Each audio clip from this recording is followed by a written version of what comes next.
పవిత్రాత్మ స్వరూపులకు ప్రియాత్మ బంధువులారా, శ్రీమద్ భగవద్గీత 16వ అధ్యాయము దైవాసుర సంపద్విభాగ యోగం. అందులో జ్ఞానం యొక్క లక్షణాలని మనం చెప్పుకుంటూ ఉన్నాం. 3 శ్లోకాల ద్వారా భగవంతుడు చెప్తూ ఉన్నాడు.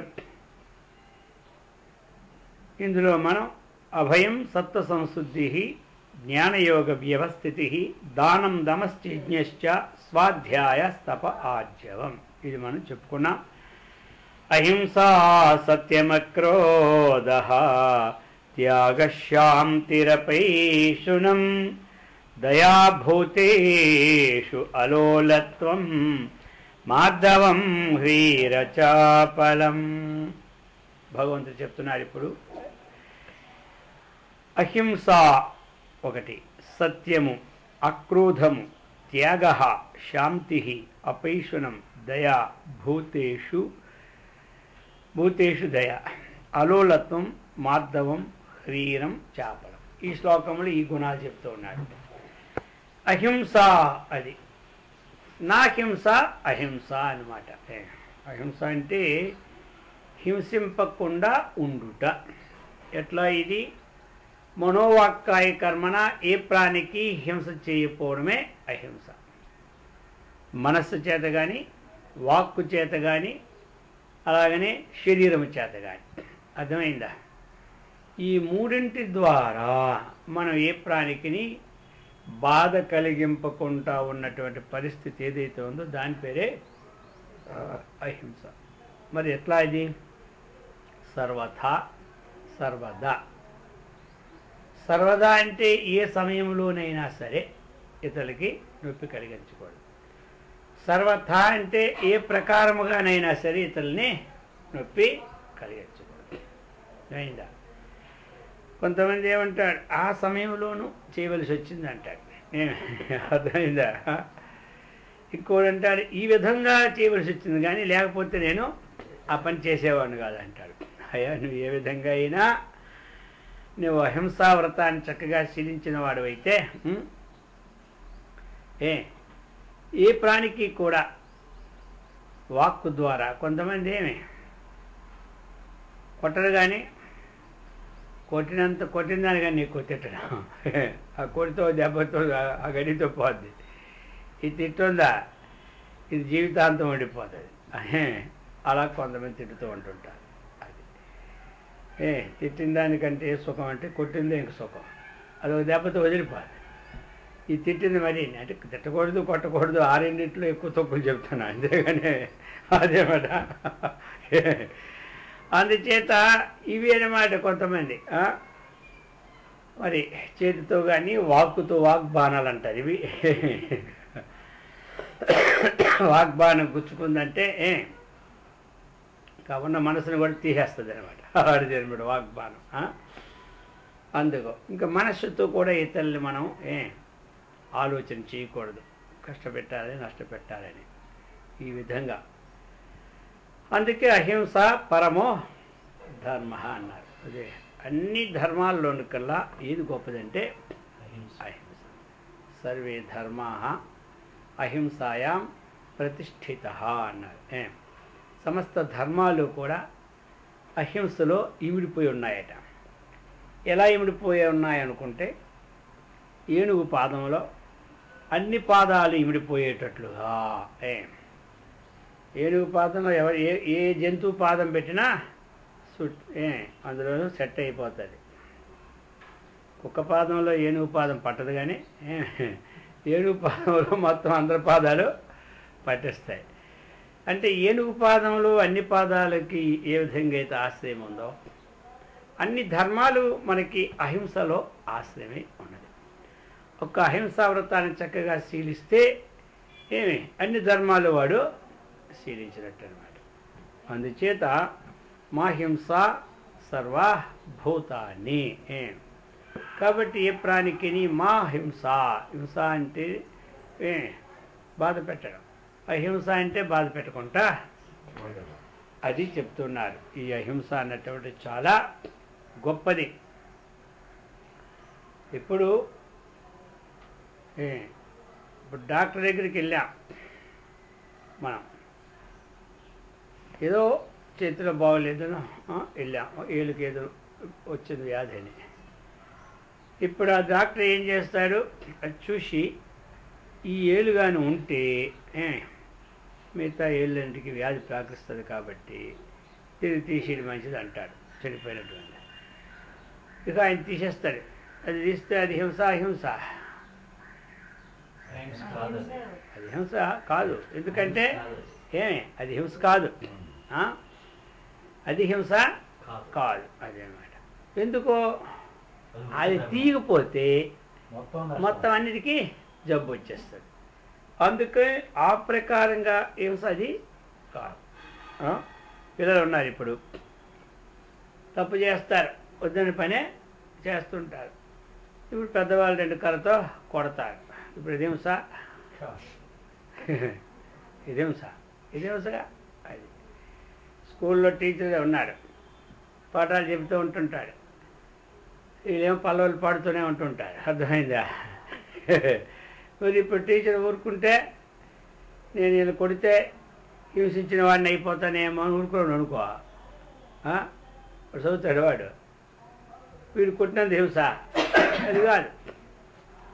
నువ్వు కొట్టాడు కాబట్టి హింసనంలో నేను కొడతానులే అని అన్నాడు విద్యార్థి. ఒకవేళ నువ్వు నన్ను కొట్టే కాబట్టి నీకు హింసంరాజు ఊరుకుంటాడా, నిన్ను కూడా కొట్టడా అన్నాడు అనుకో తెలివైన విద్యార్థి.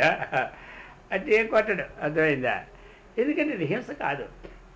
ఇదేమిటంటే అక్కడ లోపల ఉద్దేశం ఏమిటి, వాళ్ళు బాగుపడాలి. అర్థమైందా? వాళ్ళు శ్రేయోభిలాషగా రావాలి. డాక్టర్ గారు ఆలోచన ఏమిటి, వీడు రక్షిస్తే ఇక ఏదో పోతే పోయింది కానీ నేనే ఉంటాడు. అంగవ్రాతములలో చికిత్సకుండు దుష్టాంగము ఖండించి శేషాంగ శ్రేణికి మేలు చేకూర్చు విధమునన్ అని పాడతారు ఎవరు, హిరణ్యకశిపుడు. ఈ ప్రహ్లాదుడు ఎలాంటి వాడంటే, వీడు ఒక దుష్టాంగం తయారైంది నాకు. ఈ రాక్షస కళానికి ఇది ఒక అంగం.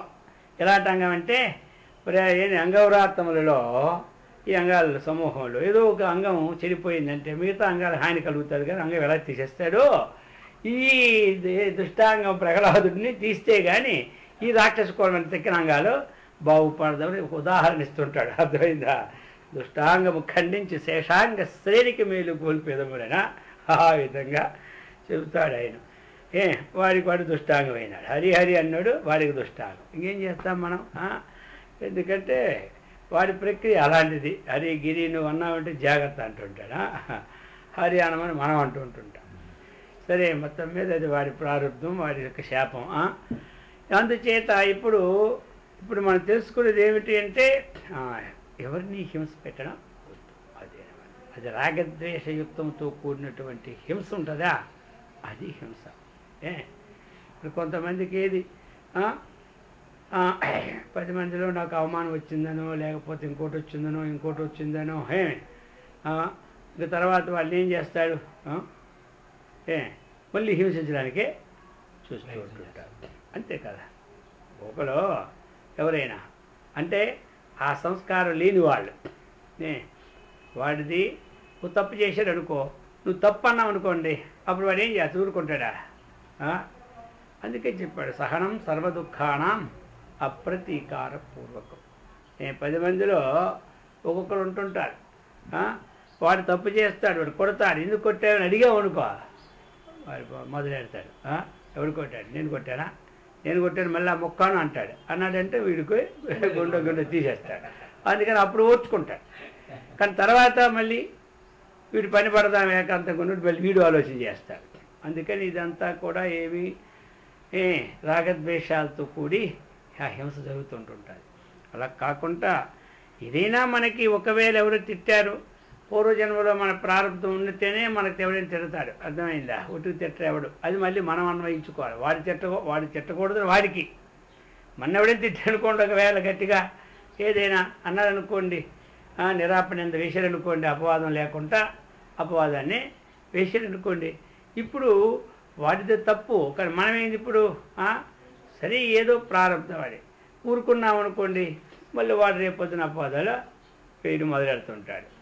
ప్రజల్లో కూడా ఊరుకున్నారంటే వాళ్ళు తప్పు ఉంటే కదా ఊరుకున్నారు, ఇది ఒకటి వస్తుంది. అందుకని దేశకాల బలాన్ని బట్టి ఏమే ఆ పాము ఏమే నారదుడు చెప్పినట్టుగా నీ ఇది కొట్టకూడదు కానీ బుస్ కొట్టకూడదా అని అన్నాడు. అర్థమైందా?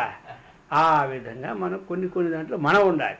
కానీ మొత్తం మీద ఏమిటి, మన యొక్క నిజంగా మన యొక్క స్వభావంగా ఇతరులకు మన హింసని తలపెట్టుకుంటూ ఉండడం అది మంచిది.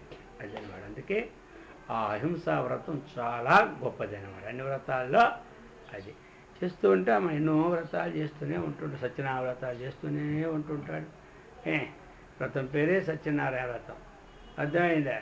ఇక వాడు తెల్లారి సాయంకాలం వరకు ఏమంటా ఏం పేరైనా నా పేరు సత్యనారాయణ మూర్తి అంటాడు కూడా. వాడు రోజు కొంత అబద్ధాలు ఆడుతూనే ఉంటాడు. వాడి పేరుకి వాడి శాస్త్రకి ఏమీ పొసగదు. అందుచేత అయ్యా చెప్తున్నారు అహింస. ఈ విధంగా హింస, ఇతర జీవులను కూడా చంపడం హింస.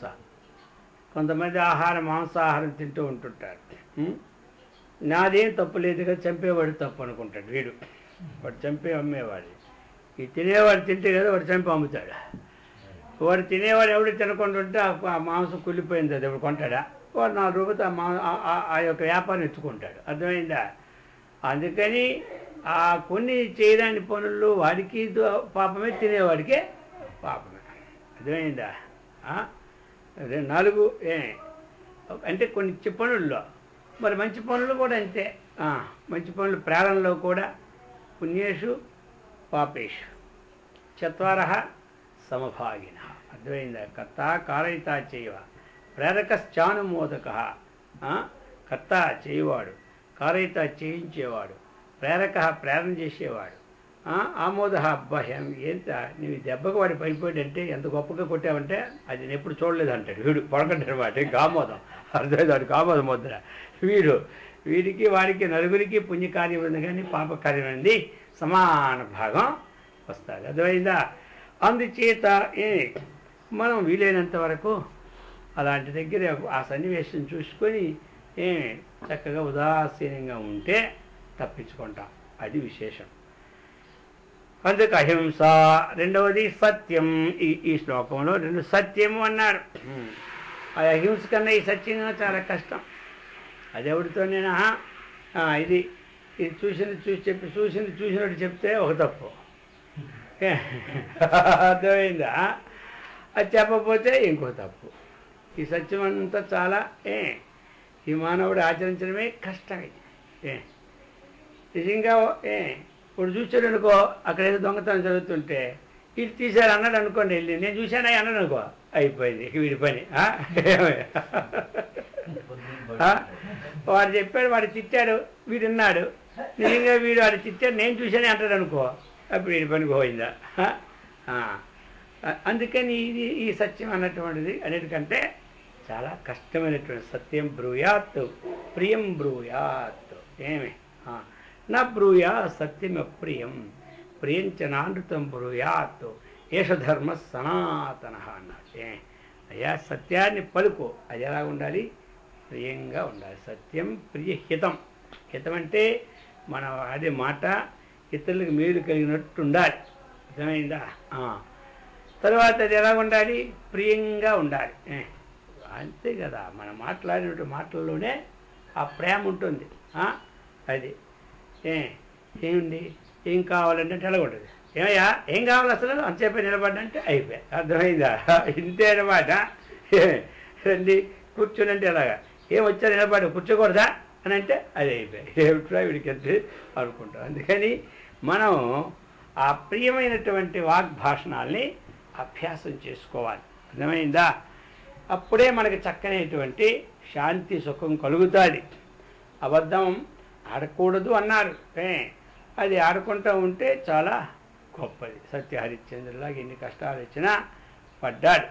అయితే లోకంలో మాత్రం మనం సత్యం చెబితే ఎదుటివాడి ప్రాణం పోయే పరిస్థితి ఏర్పడింది అనుకోండి, అలాంటప్పుడు ఆ సత్యం కాదు అంది శాస్త్రం. ఎందుకంటే ఎదుటివాడిని నీ సత్యం వల్ల వాడి ప్రాణం పోతుంది.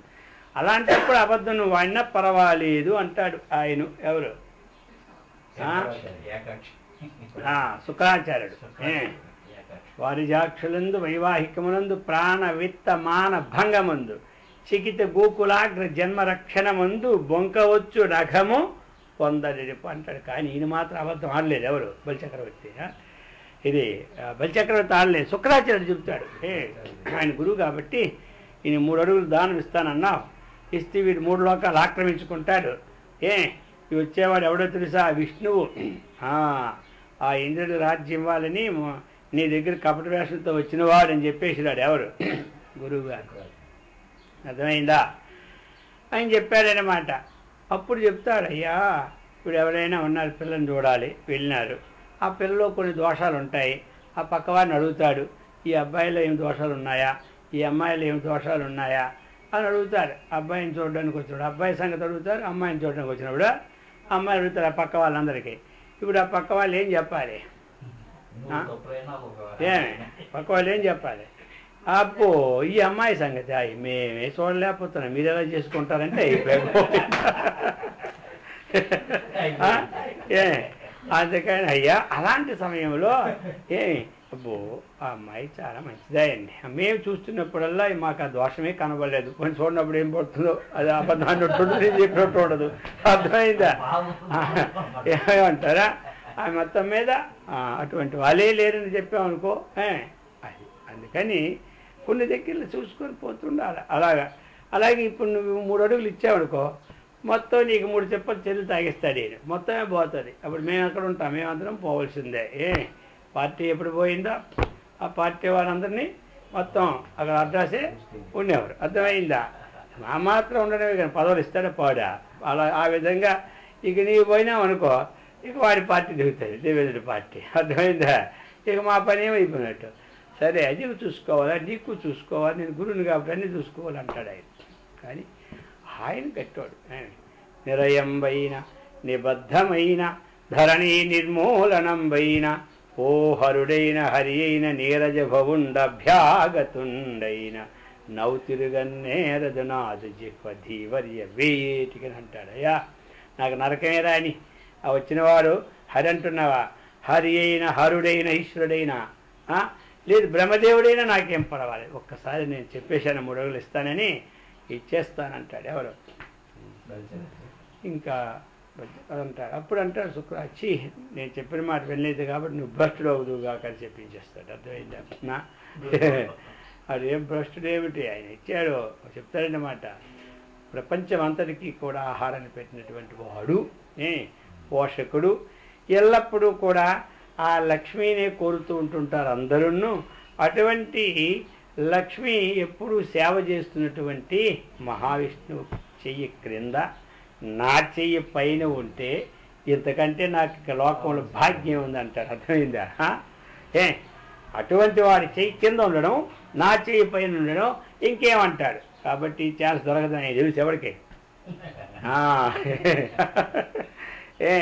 మరి దాత పాత్రను చూసి దానం ఇమ్మన్నారు కదా, అందుచేత ఆయన ఇచ్చేమైపోయినాడు, పాతాళలోకం పోయినాడు. అర్థమైందా? అక్కడ చక్రవర్తి అయిపోయినాడు. అయిపోవడం కాదు, నీకేం వరం కావాలో కోరుకున్నాడు. ఎప్పుడూ కూడా నా యొక్క ద్వారం దగ్గర మీరెప్పుడు నా ఇంటి దగ్గర ఉండవలసిందని కోరుకున్నాడు. ఎవరు? అలాగే ఉంటారు అన్నాడు. ఇంకేం చేస్తాడు? ఉన్నాడు. ఈ మహావిష్ణువు వైకుంఠం వెళ్ళకుంటే ఇంటికాడ దర్శనం అయిపోతుంది ఎవరికి? వానికి రోజును అది అన్నమాట. అందుచేత ఇచ్చాడు, సర్వస్వాన్ని ఇచ్చి పరమాత్మను పొందినాడు. అందుకే చెప్పినాడు బలి చక్రవర్తి దానంలో బలి చక్రవర్తి గొప్పవాడని. అర్థమైందా? అందుకని సత్యం బ్రూయాత్ ప్రియం బ్రూయాత్ నా బ్రూయాత్ సత్యం అప్రియం. అప్రియమైన సత్యం ఎప్పుడు పలకూడదు. అలాగని చెప్పి 24 గంటలు ఏమి చెప్పారు కాబట్టి మాటి మాటికి అబద్ధమే. అబద్ధాలు ఎందుకు? ప్రతి దానికి మీరు బజార్కి వెళ్ళారు కదా, ఏవో మంచివి తెచ్చి మంచివి దొరుకుతాయి అక్కడ అని మళ్ళీ మొదటి అదే తెచ్చినమని మంచివే. మీరు బజార్కి వెళ్ళి ఇవాళ ఏం తెచ్చారు? కూరగాయలు ఆడ కూరగాయలే లేవు, తెచ్చింది పాలక పన్నీరే, కానీ అక్కడ తోటకూర దొరికింది అంటారు. అంటే మళ్ళీ అక్కడ ఇవన్నీ ఇక్కడి నుంచి ప్రారంభం మనం అబద్ధం. అర్థమైందా? అక్కడ వరకు. అందుకని ఈ చిన్న చిన్న విషయాలన్నీ మనం కొన్ని కొన్ని ఉంటాయి మరి ఇంట్లో మాట కోపం మీద అనుకుంటారు పెద్దోళ్ళు, ఆ పక్క ముగ్గురు కోడలు ఉన్నారు అనుకోండి, ఒక కోడలకు అంటారు అనుకోండి, ఒక ఆయన ఇన్ని వెళ్ళి అంటే నేను అన్నారు మీ మామ అని అన్నారు అనుకో, మళ్ళీ కయ్యమే. ఇలాంటివన్నీ నిజమే, కొన్ని చూసుకుంటుంటారు సందర్భాలు. ఆయన అన్ని మాట నిజమే కాదని లేదు, నేను అబద్ధం చెప్పినానా, మీరు అన్ని మాట ఆవిడతో చెప్పినాను అన్నాడు అనుకో, ఇక ఇంట్లో ఏమవుతుంది యుద్ధం.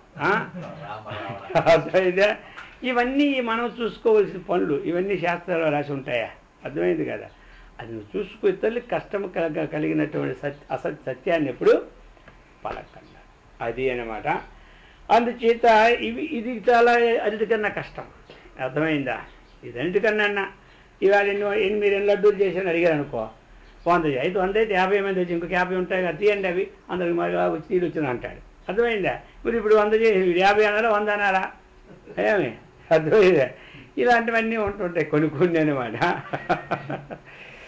అది కానీ ఒకటి, మనం ఇతరులకి అన్యాయం చేయాలన్నటువంటి బుద్ధి ఉందే, ఆ అసత్యం ఇంకా చాలా అది మోసం అనమాట.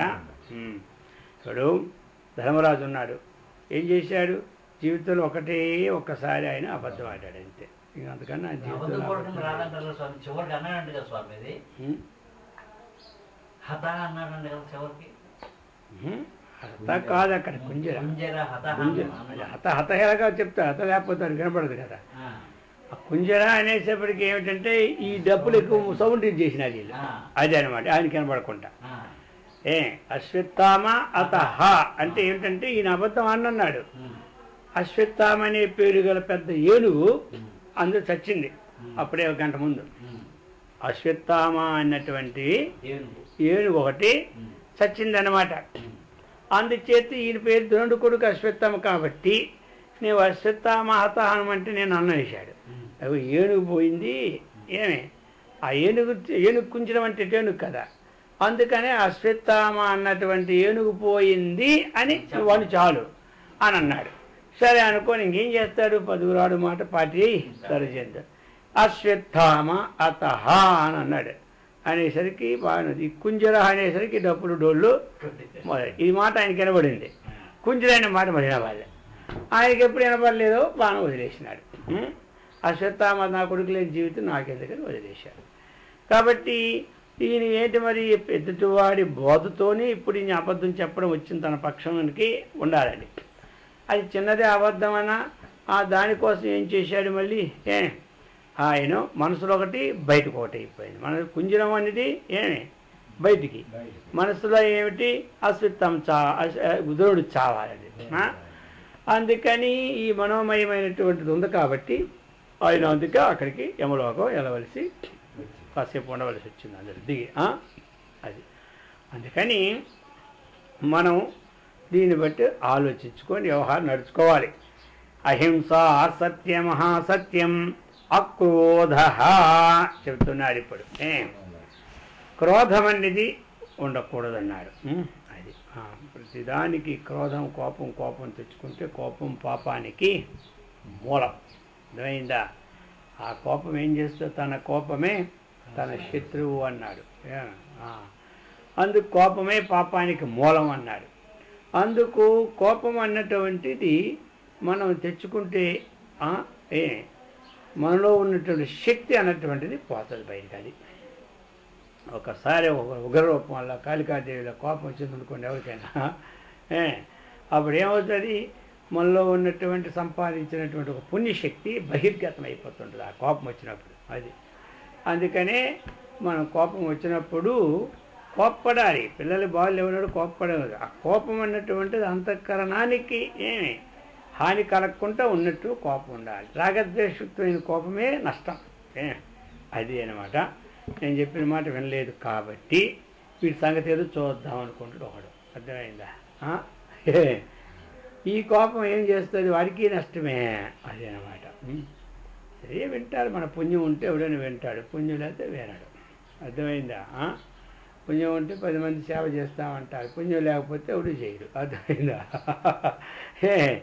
అందుకని మనం అది మూలాన్ని తెలుసుకుంటూ పోతుండాలి. ఊరికం అనేది అన్నిటికీ ఎక్కడ అవసరమో అక్కడ కోప్పడిపోతే పని అవుతుందా? అక్కడ పని వాళ్ళు ఉన్నారు, పని చేయకుండా కూర్చొని అక్కడ తొడవకుండా అక్కడ చెత్త ఉంచి వెళ్ళిపోతే మరి కోప్పడద్దా? కోప్పడాలా? పడాలి. అది అన్నాడు. అది ఆ క్షణంతోనే పోతుంది. స్కూల్లో టీచర్ కోపడినట్టే ఉంటుంది. అర్థమైందా? ఆయన కోపం మాత్రం కోపం కాదు. ఏమంట ఆయన కోపం, అది కోపము కాదు. ఆ విధంగా ఉండాలి. మనం ఏమిటంటే కార్యాన్ని ఆ పని వాళ్ళకి ఇతరులకి నష్టం కలగకూడదు అన్నటువంటి కోపం పర్వాలేదు. ఇక దీంతో ఉన్న కోపమా ఇక వరకు వీడికి జపంలో కూర్చున్నా అదే, ధ్యానంలో కూర్చున్నా అదే, ఎక్కడ కూర్చున్నా అదే. అది శత్రుత్వంలాగా వదలదనమాట. అర్థమైందా? అందుకోసము క్రోధము తగ్గించుకోవాలి. అది మనం అందుకే కోపం వచ్చిందా విద్యా ప్రకాశం చెప్పిన నువ్వు అర్థం చూసుకుంటూ ఉంటుండు. కోపం వచ్చినప్పుడు అర్థం చూసుకో, నీ భయంకర ఆకారం ఎలా ఉంటుందో తెలుస్తుంది అన్నాడు. మనమే అంటాం కాదు, నేను కోపం వస్తే మనిషిని కాదయ్యా అంటాడు. అంటే నేను రాక్షసుని చెప్పేస్తాను డైరెక్ట్గా. నా అర్థమైందా? అందుచేత ఆ కోపం అన్నటువంటిది విచారణ ద్వారాగే పోతుంది, ఇంకో ద్వారాగా పోదు. అందుకని అది చెప్పాడు. అక్రోధ, క్రోధ కోపం అంటే ఏం నష్టం అంటే నిన్న చెప్పుకున్నా కదా, క్రోధాద్భవతి సమూహాత్ స్మృతిభ్రంశాత్ బుద్ధినాశాత్ వినాశాత్. అది ఎప్పుడైతే కోపం వచ్చిందో అప్పుడు ఆ యొక్క సమ్మోహం అంటే ఏమిటి? అభిమానం తనకు తాను పెరిగిపోతుంది అన్నమాట. క్రోధాద్భవతి సమ్మోహ. సమ్మోహాత్ ఎప్పుడైతే అభిమానం పెరిగిపోయి తన యొక్క ఇది కావాలేదో అప్పుడు స్మృతి అంటే ఏమిటి? అంతకుముందు ఉన్నటువంటి జ్ఞాపశక్తి నశించిపోతుంది అనమాట. వీడి తండ్రి వీడిని పూజించాలా, తల్లి పూజనీయులనే జ్ఞాపశక్తి పోతుంది. ఇది భగవద్గీత. ఇది కాలు తగలకూడదని జ్ఞాపక శక్తి పోతూ ఉంది. అక్కడ కాలుతో కొడతాడు, అర్థమైందా? వాడి చేతితో కొడతాడు. ఇది కత్తి, ఇది ఇసిరితే నాకు తలగ తగిలినా ఇతరులకు తగిలినా తెగి రక్తం వస్తుంది అన్నట్టు స్మృతి ఉంది కదా, ఇదంతా కోల్పోతుంది. అర్థమైందా? ఇక కోల్పోతే ఇక వస్తువుకి నష్టమే, ఇంట్లో వాళ్ళకి నష్టమే, తనకు స్మృతి భ్రంశాత్ బుద్ధినాశ. ఎప్పుడైతే ఆ జ్ఞాపశక్తి పోయిందో ఇది మంచి ఇది చెడ్డ అని నిర్ణయించిన బుద్ధి కూడా నష్టమైపోతుంది. బుద్ధినాశాత్ ప్రణశ్యతి. ఇంకా వాడు అవుతాడు. అందుచేతయా అక్రోధ త్యాగ అన్నాడు. అర్థమైందా? ఇంకా ఏముండాలి? త్యాగ బుద్ధి కలిగి ఉండాలి. అది అన్నమాట. ఉన్నంతలో త్యాగం ఉండాలి మనకి. ఉన్నంతలో త్యాగం చేసుకోవాలి. అది రెండవది ఏమిటి త్యాగం? ఇంకా ఈ శరీరము నేను అహంకారాన్ని పూర్తిగా త్యాగం చేసుకోవాలి. శరీరమునందు ఉన్నటువంటి ఆత్మబుద్ధి అనాత్మ ఎందు ఆత్మబుద్ధి అన్నటువంటిది పూర్తిగా త్యాగం వదిలిపెట్టాలి. త్యాగం అంటే ఏంటి? మనకు వదలడు కదా. కాబట్టి ఏం వదలాలి ఇప్పుడు? త్యాగం అంటే అనాత్మయందు ఆత్మబుద్ధి. ఈ శరీరమే నేను అన్నటువంటి ఏదైతే బుద్ధి ఉన్నదో, అర్థమైందా? ఈ శరీరము నేను అన్నటువంటి ఏ జ్ఞానం అవుతుందో అది ముందు త్యాగం చేయాలి. శరీరం నేను కాదు, శరీరం కంటే విలక్షణ పరమాత్మను నేను అన్నటువంటిది జ్ఞానము, శరీరం నేను కొన్నది అజ్ఞానము. అది విడిచిపెట్టాలి. త్యాగం అంటే అన్నీ విడిచిపెట్టి వెళ్ళిపోవడం కాదు. ఇల్లు వాకలన్నీ ఇది త్యాగం అనిపించుకోదు. అది విడిచిపెట్టేది యొక్క సన్యాసికే వీలు పడుతుంది. అర్థమైందా? తక్కిన వాళ్ళు ఎవరు విడిచిపెట్టి ఇల్లు విడిచిపెట్టి పోకూడదు. అది అన్నమాట.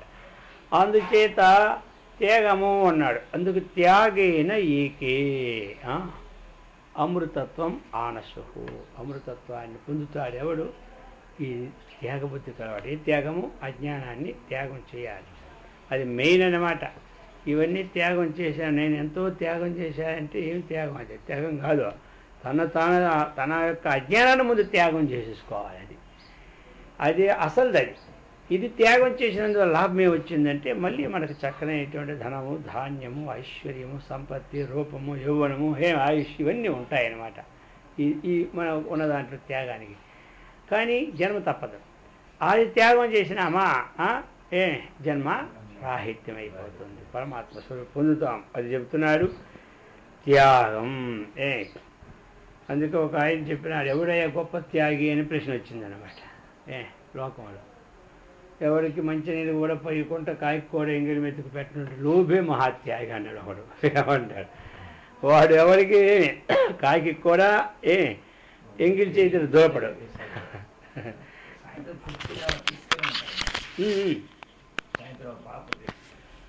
అర్థమైందా?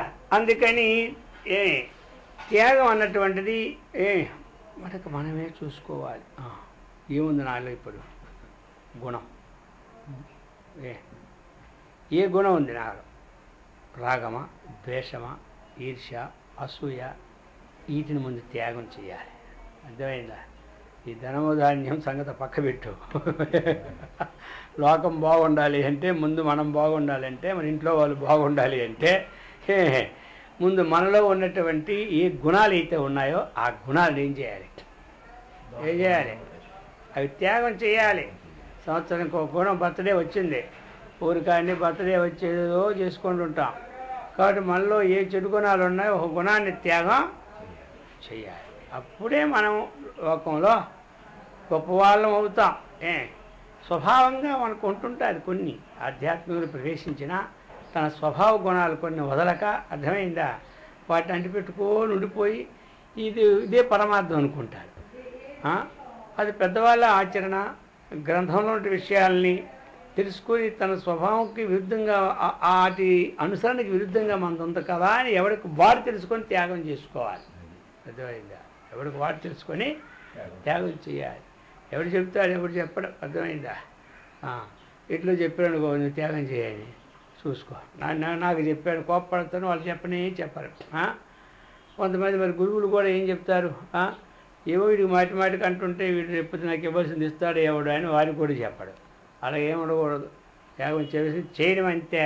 నువ్వు నీలో ఉన్న గుణాలు నువ్వు పోగొట్టుకో అని చెప్పిన వాడే గురువు. అంతేగాని వీడు మాటి చెబుతుంటే వాడు ఇచ్చిన ₹1,00,000 ఇస్తాడో ఎవడో మనకెందుకు గొడవ, వాడి గుణాలు వాడికి ఎవరిని, మన డబ్బులు మనకు రాని, అనిత్యాన్ని శరీరాన్ని అందరి సొమ్ము నాకే రాని అంటాడు. అర్థమైందా? అందుకని ఈ గుణాలు ఉండకూడదు. ఎవడు స్నేహితుడు, ఎవడు మంచి స్నేహితుడు, నీలో ఉందని చెడు గుణం ఇది తీసుకోవాలని చెప్పేవాడే నిజమైన స్నేహితుడు. వాడి గుణానికి పోషించేవాళ్ళు వీళ్ళందరూ చక్కగా పోదాం వాడికి అదే ఆనందం, వీడికి ఇదే ఆనందం. ఇదే వాడిని చెడిపేస్తుంది అనమాట. అదే మంచి వాడి స్నేహితుడు వచ్చి నువ్వు చేసే పని మంచిది కాకపోతే నువ్వు పో, ఆ పనికి నేను రాను అని అంటాడు. వాడిని మార్చేదేంటి ఉద్దేశంతో వాళ్ళు తప్పును పెట్టేవాడే నిజమైనటువంటి స్నేహితుడు. తప్పుని కప్పిపెట్టేవాడు వాడు మాత్రం స్నేహితుడు కాదు. ఎందుకంటే వాడి ఏకాంతంగా చెప్పాలి. నువ్వు నలుగురిలో కాకపోయినా రే ఈ పని బాగలేదు, ఇది నువ్వు చేస్తేనే బాగుపడతావు, నీ మేలు కోరి నేను చెబుతున్నాను అని ఎవడు చెప్పాడో వాడే గొప్పవాడు. అందుకని ఈ విధంగా త్యాగము అన్నప్పుడు కొంతమంది ఏమంటారు, నువ్వు అన్నీ వదిలిపెట్టేవయ్యా మోక్షం వస్తుంది అంటారు. అన్నీ వదిలిపెడితే మోక్షం వస్తుందా? ఎక్కడ పోయినా సంసారం ఎక్కడ లేదు చెప్పండి. అంతా సంసారం, అంతా మాయా, ఎక్కడికి వెళ్ళినా ఉంటూనే ఉంటుంది. అందుకు ఎవడికి ఆరోగ్యం బాగోలేకపోతే వాడే మందు వేసుకోవాలి. అర్థమైందా? అందుకని వాడే పథ్యమో ఆచరించాలి. అలాగే ఎవరికి మనం మోక్ష మార్గానికి వెళ్తూ ఉన్నాం, ఈ భవరోగం అనేటువంటి రోగము తెలుసుకున్నాం మనం. మాటికి పుట్టడం, మాటికి చావడం అనే రోగం. ఈ రోగం నుండి మన విముక్తి కావాలి అంటే మనం ఔషధాన్ని మనమే సేవించాలి. ఆ ఔషధం ఏమిటి అంటే ఈ గుణాలన్నీ కూడా మనం చక్కగా అలవర్చుకోవాలి.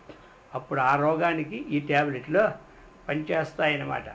అవి చేసి పథ్యాన్ని ఆచరిస్తూ ఉంటుంటే అప్పుడు కొన్నాళ్ళకి ఏమైపోద్ది, ఈ భవరోగం పోతుంది. డాక్టర్ చెప్పినప్పుడు శరీరానికి ఉన్న రోగం పోవడానికి ఆ మందులు ఏ విధంగా అయితే మనం ఆచరిస్తూ ఉంటుంటామో ఈ భవరోగం అన్నటువంటి సంసారం అనే రోగం మనకు పోవాలి అంటే ఈ రోగానికి ఈ యొక్క ఔషధాలు మనం సేకరించుకోవాలి అని చెబుతున్నాడు. అహింసా సత్యమక్రోధ త్యాగ శాంతి. శాంతి ఉండాలి ఎప్పుడు కూడా. మనము ఈ శాంతిని మనం సంపాదించుకోవాలి. అర్థమైందా? అయితే ఎక్కడి నుంచి వస్తుంది శాంతి? ఏ అంగడిలో దొరకదు. అర్థమైందా? అక్కడ శాంతిని సంపాదించుకోమన్నాడు. ఏ అంగడికైనా వెళ్ళి ఒక 1/4 కిలో శాంతి అంటే ఇస్తాడు ఎవడైనా? ఎవడు అర్థమైందా? శాంతి తనంతట తానే ద్వంద్వాలను ఎవడు ఓర్చుకుంటూ ఉంటాడో వాడి శాంతిని పొందుతాడు. అర్థమైందా?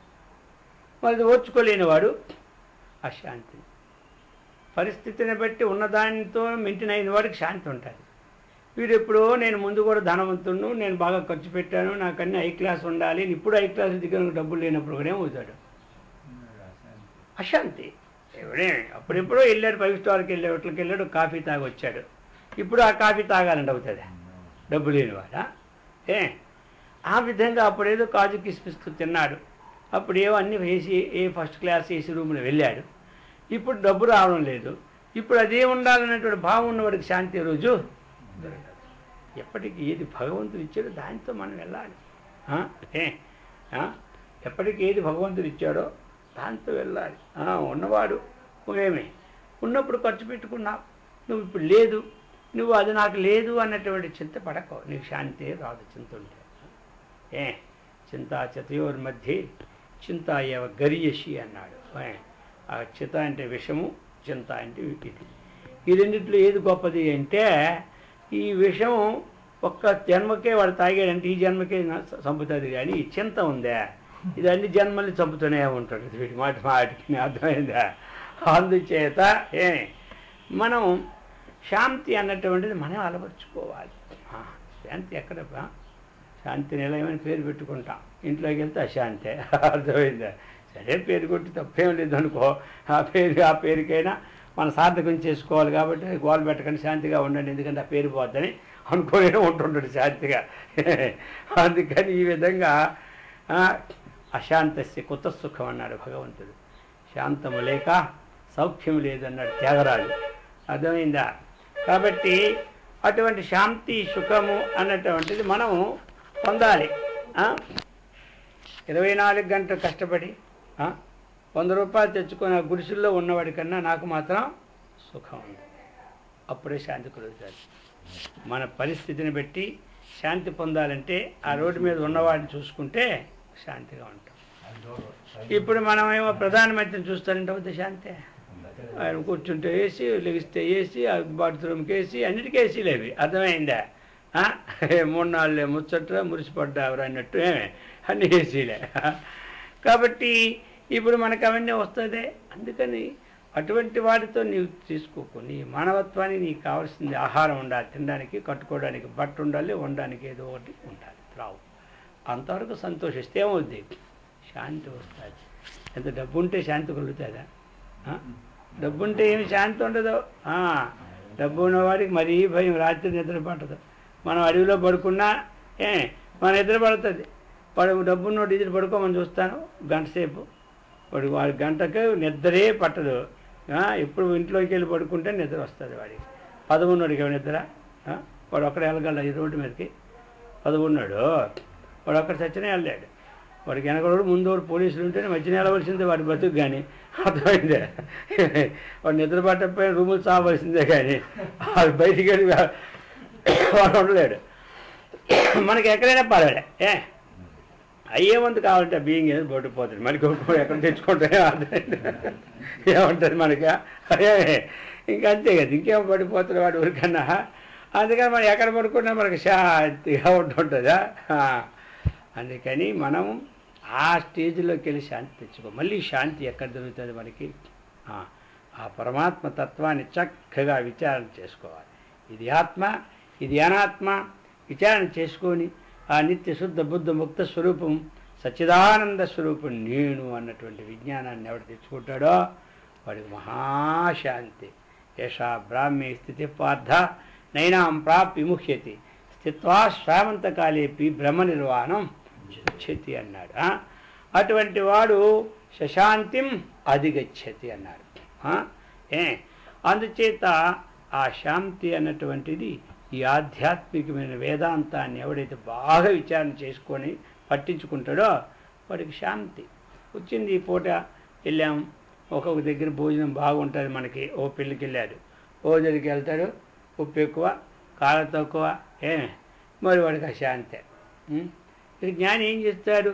ఏదో ఒకటి అన్నంలో మధ్యకి తిరిగి లేచిపోతాడు. ఏం చేస్తాడు? ఇక వాడితో గొడవ పెట్టుకొని నీ పెళ్ళి ఎట్రా, నీ ముఖంలాగా ఉంది పెళ్ళి, వీడు వాడిని తిట్టడం, వాడిని రండం, అరే ఇంతకుముందు నిన్న భోజనం రాలేదా, అప్పుడు అంత బాగున్నాయి అని వాడు అంటాడు. ఇప్పుడు బాగోలేదు, వాడు ఒప్పుకోడు సచ్చిన. అర్థమైందా? ఇక ఇలాగా కొట్లాడు. అందుకని మనకి ఏది ఈరోజు మనం తినాలి ప్రారంభంలో అది ముందు నిశ్చయం, అది నిశ్చయం.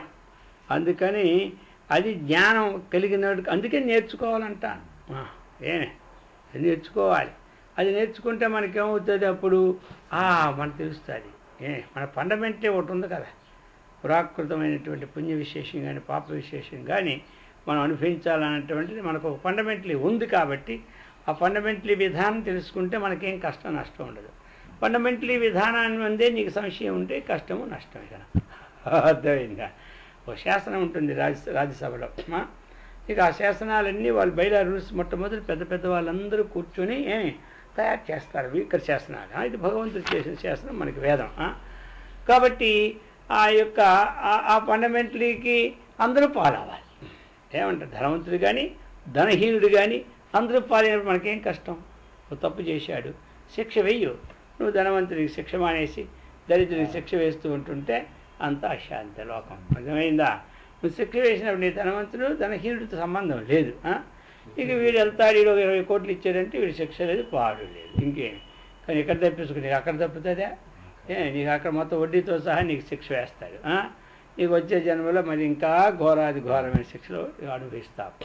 అయినా అందుకే పూర్వం తప్పు చేసినప్పుడు రాజులు ఎప్పటికప్పుడు ఆ తప్పు తెలుసుకొని వాళ్ళు నడిబజారులో కూర్చొని పెట్టి వాళ్ళకు ముక్కు కోయడమో, ఏళ్ళు కోయడమో, కాలు కోయడమో, 4 దెబ్బలు కొట్టడమో, సురకలు పెట్టడమో అందరినీ పిలిపించి మధ్యలో చేసేవారు. అందుకని జీవితంలో పక్కవాడు ఎవడు చేయకుండా ఉండేవాడు ఆ రోజుల్లో. ఎందుకంటే ఎవరిది పోయినా అక్కడ ఒక పెద్ద ఉంటుంది, దానికి ఆ పైన నిలబెడతారు. వీడి ఫలాని తప్పుకి ఈ విధమైన శాస్త్రం వాళ్ళకుంటారు, శాస్త్రం అన్నమాట. దాని ప్రకారంగా చేయగొట్టాలంటే చెయ్యి అక్కడ కొడేస్తాడు. అంతేగాని అక్కడ కనికారం ఎవడదు. ఎవడి దండను అనుభవించినాడో వాడికి మళ్ళీ యమదండనే లేదు. ఎవడి దండను తప్పించుకున్నాడో వాడికి యమదండన అక్కడ ఉంటుందన్నమాట. ఈ విధంగా మనం అశాంతికి గురి కాకుండా మనం చేసినటువంటి చేతల్లోనే శాంతి దొరుకుతాడు. శాంతి అనేటువంటిది అందుకు ఈ ప్రకారంగా చెప్తూ ఉన్నాడు. శాంతి. ఇక అపైషుణం ఇది అన్నమాట. అపైషుణం అనేది ఉండాలి. పైషుణం అంటే ఏమిటి? మనం తెలుగులో కొండెములు అంటారు. కొండెములు అంటే ఏమిటి? కొండెమని చెప్తున్నారు అంటారు కదా. కొండెములు అంటే ఏంటి? అబద్ధం అలా ఉంటుంది. అది అబద్ధం అనుకో, ఇంచుమించు దానికి తగినటువంటి మంది మీద చెబుతుంటాడు. అది ఇది అన్నమాట. ఇవి ఉండకూడదు. ఇది పైషణం. అర్థమైందా?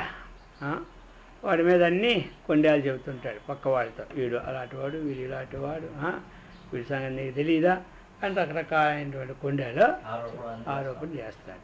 అందుచేత ఇది అజ్ఞాని గుణం చెప్పడం. అలా ఇతరుల మీద చెప్పకుండా ఉండడమే జ్ఞానం. మన ఇతరుల్లో మేలు చెప్పాలి, కీడుని చెప్పి ఏం లాభం? అవసరం వచ్చినప్పుడు తప్పదు అనుకోండి, మనకెందుకు? కొన్ని కొండేలు చెప్పడం మాత్రం మంచిది కాదు. అది ఏదో మన వీలైతే సహాయం చేయాలి, కానీ లేకపోతే మానేయాలి. లేని ఆపాదించి వాళ్ళ మీద పక్కవాడితో చెప్తూ ఉండడం వీడు మహాపాపిష్టి అనమాట. అందుకని చెప్పినాడు అపైషుడం.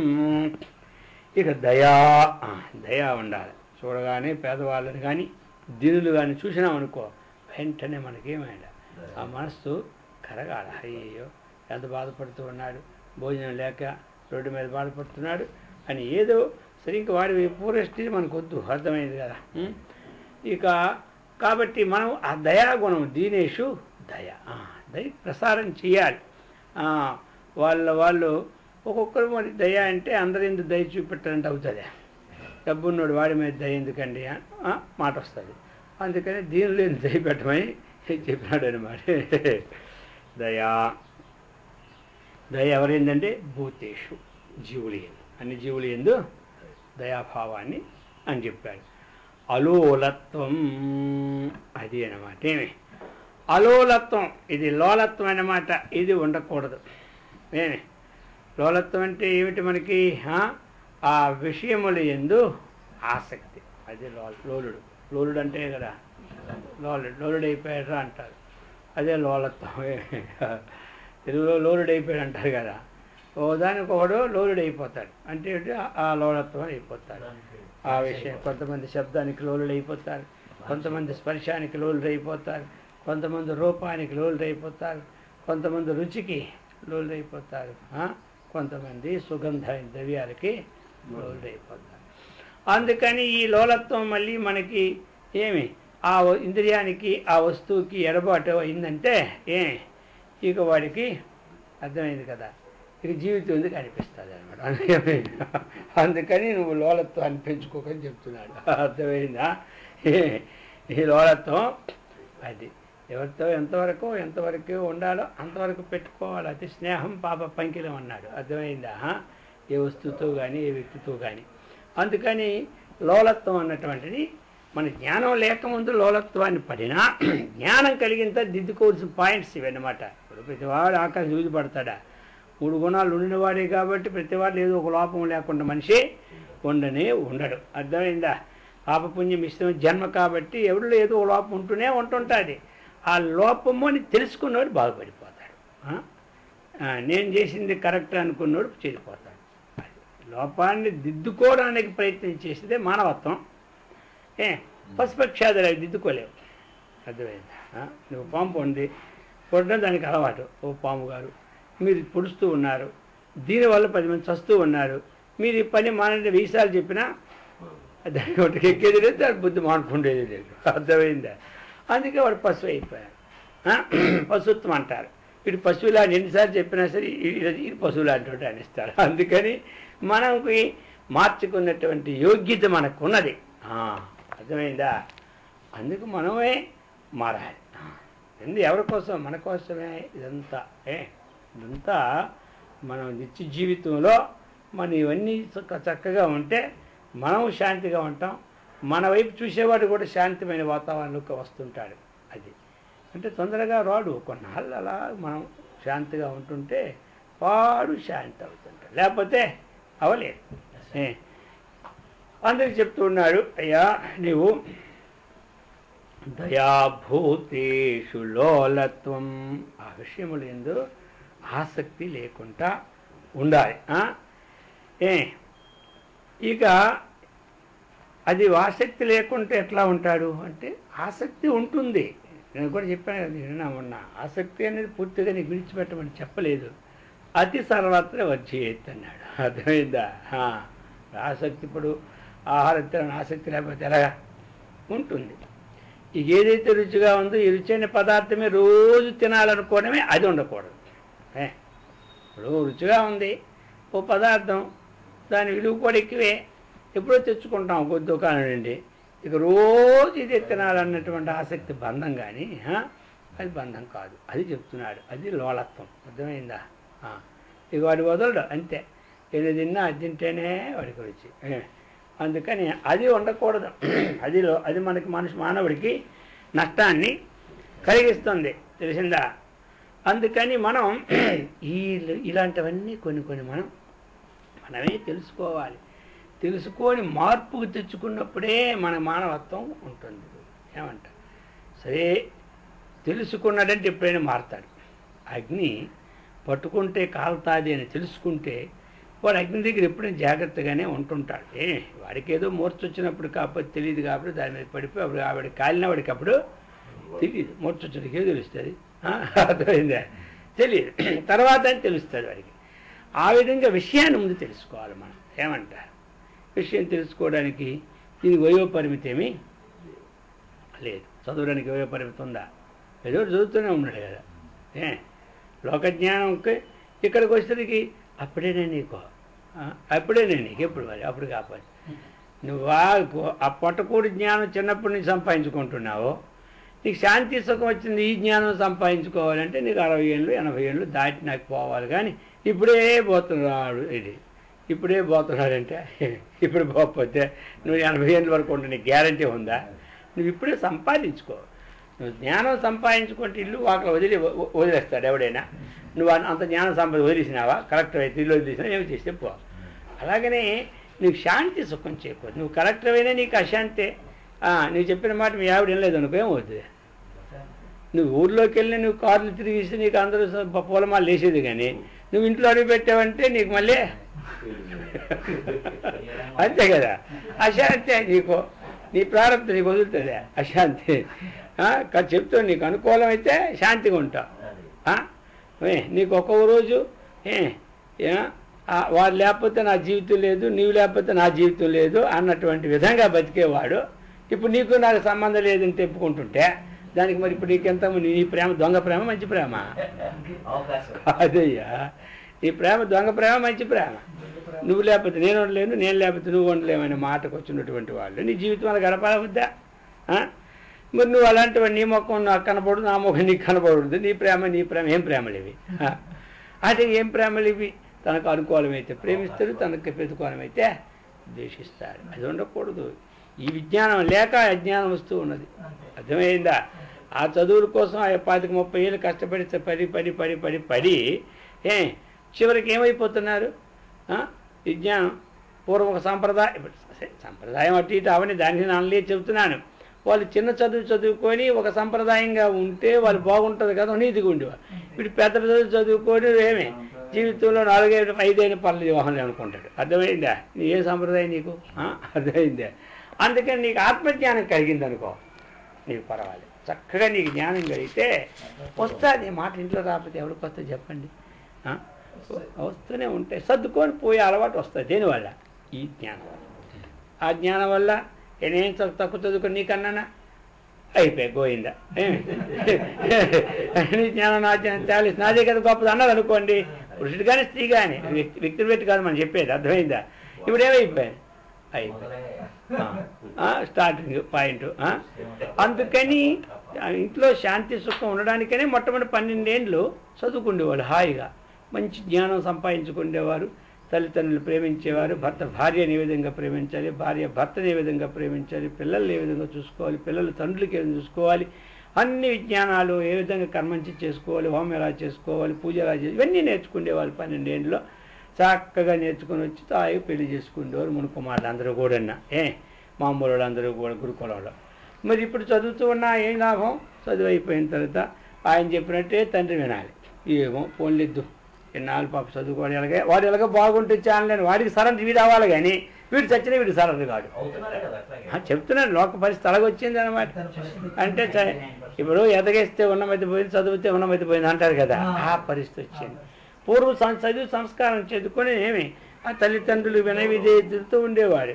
ఇప్పుడు వీళ్ళే వాళ్ళ దగ్గర కర్మ వచ్చింది. ఇన్నాళ్ళు ఏమిటంటే అత్త చెప్పినట్టు కోళ్ళు వినే పరిస్థితి ఉండేది. ఇప్పుడు కోళ్ళు చెప్పినట్టు అత్త వినే పరిస్థితి అర్థమైపోయింది. చెప్తున్నాను.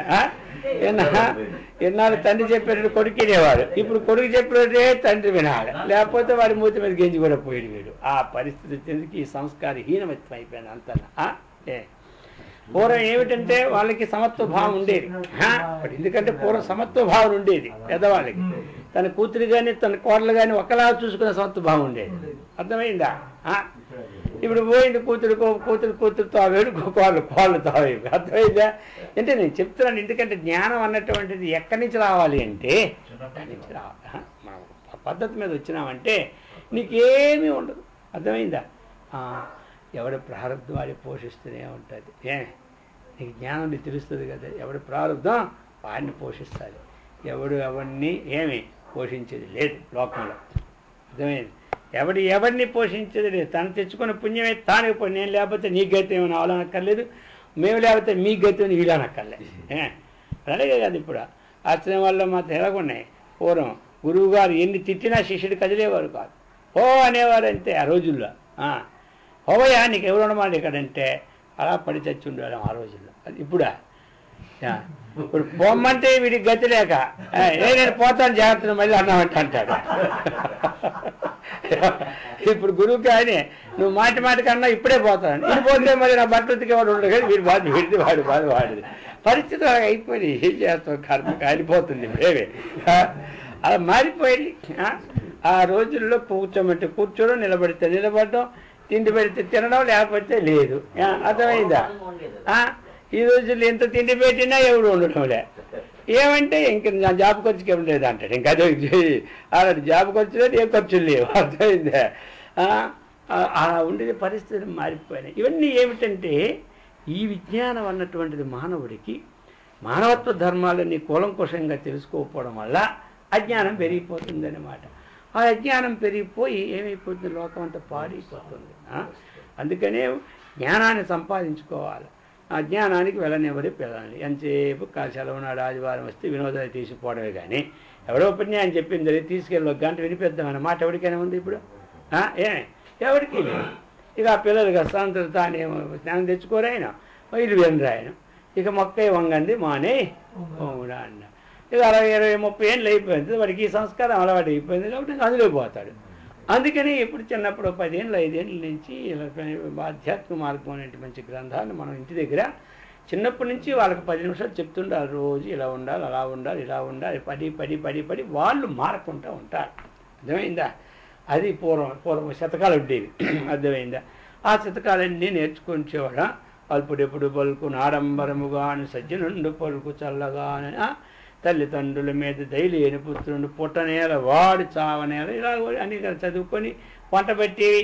వాళ్ళు ఆ విధంగా ఉండేవాడు. తన కోపమే తన శత్రువు, తన శాంతమే తన ఇవన్నీ వాడు. తన కోపమే తన శత్రువుని విజ్ఞానం అర్థమయ్యేది. ఇప్పుడు ఆ విజ్ఞానానికి వెళ్తే వీడేమో ఇల్లు ఉంటాడు, వెళ్ళిపోతాడు, వీళ్ళకి భయమే. ఉన్నోడే ఒక్కడు ఇదంతా బోధిస్తూ వాడి ఆశ్రమానికి వెళ్ళిపోతాడు, ఏ పండుగోళ్ళకి వెళ్ళిపోతాడు, మళ్ళీ మా మొక్క చూస్తాడు. చూడు ఎంత భయ, వాడు మొక్కలు చూసేది కదా, లేకే వాడు మన మొక్కం చూడడంలే. ఇది ఉంటే వాడు చూస్తాడు. అర్థమైంది? పూర్వ ఏ ఋషికుమారుకి ఎక్కడికి వెళ్ళిపోయారా, ఎక్కడ విన్నారా, ఎక్కడెక్కడ పోవాలి. అందరూ చక్కగా సంప్రదాయంతో నేర్చుకోండి. 12 ఏళ్ళు హాయిగా చక్కగా ఇంటికి వచ్చినారు. తండ్రి చచ్చినంత వరకు సేవ చేసుకునే ఉండేవారు వాళ్ళు. అది అన్నమాట. అందుచేత ఇప్పుడు ఇది ఇప్పటికి రిటైర్ అయిపోతే కొడుకు ఆలోచిస్తుంటాడు, ఎక్కడ వృద్ధాశ్రమం పెట్టాలి. వీడి బతికి ఎలాగొచ్చింది ఇప్పుడు. అర్థమైందా? ఏ వృద్ధాశ్రమం పెట్టించి నా కేలి వినోదంతో గెంతుకోవచ్చా? ఈ ఉండకూడదు అనమాట. అర్థమైందా? రేపు నీ బతుకో, నువ్వు ఇప్పుడు 50 ఏళ్ళు పెడితే వాడు 30 ఏళ్ళకి నిన్ను పెట్టేస్తాడు వృద్ధాశ్రమం. నీకు పుట్టినాడు తాత మానాడు కథలాగా. అర్థమైందా? అందుకోసమే ఈ విధంగా మనం అన్నీ ఇవన్నీ మనం తెలుసుకోవాలి. అది చెప్తూ ఉన్నాడు. దయాభూతేష్వలోలత్వం మార్ధవం హ్రీరచాపలం చెప్పినాడు. మృదుత్వం ఉండాలి. అర్థమైంది కదా? మార్ధవం అంటే మృదుత్వం. చేసే పని మృదువుగా ఉండాలి. ఆడే మాట కూడా మృదువుగా ఉండాలి. కఠినం కొంతమంది చెప్తారు, అదేదేనా ఉంది, ఎందుకు దాండగా అవి అదొక అలవాటు. అది ఉండకూడదు. ఎవరికి చెప్పేది శాంతంగా చెప్పాలి, చేసేది శాంతంగా ఉండాలి. ప్రతిదీ ఒక మృదుత్వం అనేది, ఆ మనస్సు అనేది మృదువు రావాలి. అప్పుడు శరీరం మృదువు వస్తుంది. అర్థమైందా? మనస్సు మృదువు తెచ్చుకోకపోతే ఏమొస్తుంది? మనస్సు మృదువు రావాలంటే కాస్త ఆధ్యాత్మిక భగవంతుని భావన ఉంటుంటే, ఆ దైవ భక్తి, ఆ భగవన్ నామము కాస్త మనస్సు తగులుతూ ఉంటుంటే కొంచెం మృదుతో మారుతూ ఉంటుంటాయి. అర్థమైందా? కొంత విజ్ఞానం కలిగి ఆ యొక్క విచారం జరుగుతూ ఉంటుంటే అది మృదుత్వం వస్తుంది. అది ఆ కఠినమైన పలుకులే కాదు కొంప తీసినాయి. సీతాదేవి కఠినమైన పలుకులు పలికి మొత్తం 3 చెట్లు తాగలేదు. ఆవిడ మాత్రం ఊరుకుందా? ఆ ద్రౌపది కఠినమైన పలుకులు పలికి మొత్తమే అరవలు పట్టించింది. ఇది ఈ విధంగా ఒక్కొక్కరు కఠినత్వాన్ని ప్రదర్శించుకుంటా ఆడు. ఆ మాట ఎలాగుండాలి? కొంచెం మృదువుగా ఆడామంటే ఎవరికి కోపపడదు. అది ఆ మృదుత్వాన్ని మనం నేర్చుకోవాలి. ఎదుటివాడికి మనం ఎదుటివాడి వాడు గౌరవం పొందాలనుకుంటే ముందు మన మాటలోనే, ఏమండి మీరు బాగున్నారా, ఇప్పుడు వచ్చారండి, కూర్చుని అన్నాం అనుకో, వాడు మనకి ఎంత గౌరవిస్తాడు? అది మన ఏమయ్యా ఎప్పుడు వచ్చినా అని గట్టిగా అన్నాం అనుకో, వీడు నేను వచ్చింది ఇదికే సంబంధం, అని లాగేదా వచ్చినాక ఇది అది అలాగ ఉంటుంది. మంచిగా పుచ్చుకున్నారా, నేను బయటికి వెళ్ళానా, ఇది అలాగ ఉంటుందా, ఇక వీడు అనుకుంటాడు వీడు ఇప్పుడే మొదలు పేరుస్తున్నాడు అని. అందుకని మాటల్లోనే అందరూ మూటలు కొట్టుకున్నారు పూర్వం. అర్థమైంది? అలాగని మూటలు కొట్టుకోవాలి లేదు, ఇంటి వ్యవహారాన్ని ఏమే ఆ మృదుత్వాన్ని తెచ్చుకోమంటున్నాడు. హరీర చాపలం. అర్థమైందా? కొంచెం హ్రీహి తర్వాత ఆ చేపలం. హ్రీహి కొంత సిగ్గు ఉండాలి. అంటే ప్రతిదానికి సిగ్గు కాదు. ఎవరైనా భజన చేస్తుంటే ఆ భజన దగ్గరికి వెళ్ళి కూర్చొని సిగ్గుపడతారు మన వాళ్ళు, అది సిగ్గు కాదు. భగవంతుడు చెప్పాడు సిగ్గు అక్కడ. ఒక ఉపన్యాసం వెళ్తే అక్కడ సిగ్గా, ఒక దేవాలయం వెళ్తే అక్కడ సిగ్గా, నగర సంకీర్తన చేస్తే కొంతమంది సిగ్గు, ఏమో బయటికి వెళ్ళి నిలబెడితే వీడు కూడా భక్తులు ఇప్పుడు అనుకుంటారేమో, వాడు వెళ్ళిపోయి నాకు ఎదురుకు వస్తాడు. అర్థమైందా? ఈ సిగ్గు ఈ పని మంచి ప్రదేశాల దగ్గర సిగ్గు అనేది పడకూడదు. ఎక్కడ సిగ్గు ఉండాలి? ఇప్పుడు ఎక్కడ సిగ్గు ఉండాలి చెప్పండి? ఒక బ్రాండీ షాప్కి వెళ్ళి తాగుతున్నప్పుడు సిగ్గు ఉండాలి. ఒక జీవన వధిస్తూ ఉండి దాని మాంసం తినేటప్పుడు సిగ్గు ఉండాలి. ఒక చేయడానికి పనులు చేస్తూ ఉంటే సిగ్గు ఉండాలి. కానీ ఈ వేదాంత దగ్గర అందరూ సిగ్గే. ఆ సినిమా మారిపోయిందంటే అక్కడ సిగ్గా పాడా మొత్తం పోతాడు. ఏముంది ఆ గంటలమే కదా, అక్కడ ఏముంది? ఇంట్లో చేస్తలే వాడు అక్కడ చేస్తూ ఉంటుంటాడు. అంతకని ఏముంది సినిమాలు ఏముంటుంది చెప్పండి, ఏదో ఒకటి. అందుకని అంటే నేను చెబుతున్నాను, మానవుడు ఇప్పుడు ఎక్కడ సిగ్గుపడాలి, ఎక్కడ సిగ్గుపడకూడదు అనేది మర్చిపోయినారు. ఏమో ఆ భయం దగ్గరికి వెళ్ళడం మహా సిగ్గు, అది ఇది సిగ్గు ఉండకూడదు. ఒక పార్టీకి రమ్మన్నాడు సిగ్గా, బ్రహ్మాండం అక్కడ ఆ రోజుకి ఏమి ₹1,00,000 ఖర్చు పెడతారు, 5 స్టార్ లెట్లు ఏమి వినోదాలు, సిగ్గు అటికట్ ఉండాలి. కానీ మనము వీటి దగ్గర సిగ్గుపడే పని లేదు. అది తర్వాత అచేపలం, చెప్పలత్వం ఉండకూడదు. కొంతమంది కూర్చుంటారు ఒట్టిగే, కాలు ఇలా ఊపి, చెయ్యి ఇలా ఊపి, తలక ఎలా ఊపి, ఇదే పని ఏది ఇలాగా. ఈ చెప్పలత్వం శరీరము చెప్పలత్తమే, చూపులో కూడా చెప్పలత్తమే, అవి నీకు చెవుళ్ళు కూడా చెప్పలత్తమే, ఇంకా మనస్సు కూడా చెప్పలత్తమే. అందుకని ఇవి మాత్రం ఉండకూడదు అది చెప్పాడు. అందుకని అచాపలం. ఈ విధంగా ఆ భగవంతుడు మనకి అటువంటి మంచి గుణాన్ని సదా రక్షించుగాక.